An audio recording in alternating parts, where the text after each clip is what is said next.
के हिसाब से मैं कुछ विचार आपके सामने परोसने का प्रयास करूंगा। यहाँ के जितने भी शासक इसको तराई बनाना चाहते हैं, तराई दुनिया में हर वह जगह उपलब्ध है जहाँ पहाड़ है, पहाड़ के तलहटी को तराई कहते हैं, क्योंकि दुनिया में मधेश एक ही है और मधेश हमारी पहचान है। तो यहाँ पर बीबीसी में इंटरव्यू में गिरिजा प्रसाद कोइराला को कहते रह गया पत्रकार, नहीं मैं तराई छोड़ के मधेश नहीं कहूँगा।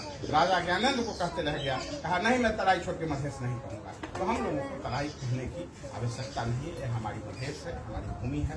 और हिंदी ही एक ऐसी भाषा है जो पूरब से पश्चिम तक के लोगों को, या तो यूँ कहें कि मैथिली, बजिका, भोजपुरी, अवधी, भारू, सतार, राजवंशी, बहुत सारी भाषाएं मधेश में बोली जाती है। तो इन सारे भाषाओं को भी कनेक्ट करने का काम हिंदी का। हमारे गजेंद्र बाबू कहते थे कि जनकपुर धाम के बेटे की शादी यदि नेपालगंज की बेटी के साथ होगी, अवधी भाषी बेटी के साथ, मैथिली भाषी या बजिका भाषी, यहाँ हम लोग मैथिली भी बोलते हैं, बजिका भी बोलते हैं, तो इन लोगों की शादी यदि अवधी भाषी के बीच होगी तो पहला भेंट का भाषा क्या होगा? पहला भेंट का भाषा हिंदी होगा। अवधी बोलना जानती है लड़की और लड़का मैथिली बोलना जानता है, तो फिर बीच में तो भाषा विवाद आ जाएगा ना। तो उसको कौन समाधान करेगा? तो हिंदी समाधान करेगा। न सिर्फ मधेश को जोड़ती है, मधेश पहाड़ को जोड़ती है, नेपाल भारत को जोड़ती है। तो हिंदी तो हमारी भाषा है साहब। 1950 तक यहाँ सिलेबस हिंदी में था। सुन लीजिए आप विद्यार्थी लोग हैं, जीके की बात है, 1950 तक यहाँ हिंदी में पढ़ाई होती थी। पटना यूनिवर्सिटी से क्वेश्चन छप के आते थे और यहाँ पर हिंदी की विषय हिंदी में ही सब कुछ होता था। लेकिन उसके बाद एक नया शिक्षा लाया गया।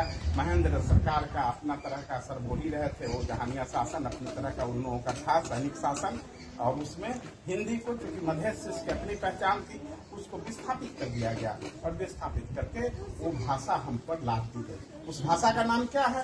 जबरदस्ती पढ़ाया जा रहा है। न तो हमारा पूर्वज पढ़ा, न माता पढ़ी, न पिता पढ़ा, और उस भाषा को पढ़वा दिया। उस भाषा का नाम है क्या? उस भाषा का नाम है खस भाषा, गोरखाली भाषा। उसका सीधा नाम है खस गोरखाली भाषा।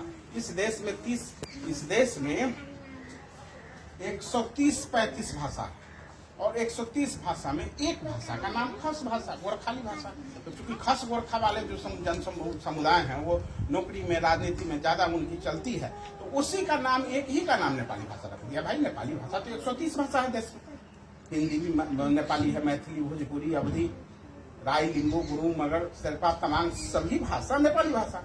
एक भाषा खस भाषा का नाम कैसे हो गया नेपाली भाषा? भाई तो खस भाषा का नाम रख दिया नेपाली भाषा। नेपाली भाषा तो मैथिली भाषा भी है, हिंदी भाषा भी है।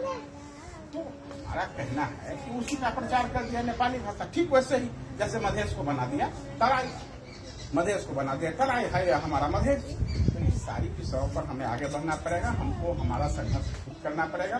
ठीक है, हम समन्वयकारी रिश्ता रखते हैं उन लोगों से। ऐसा नहीं है कि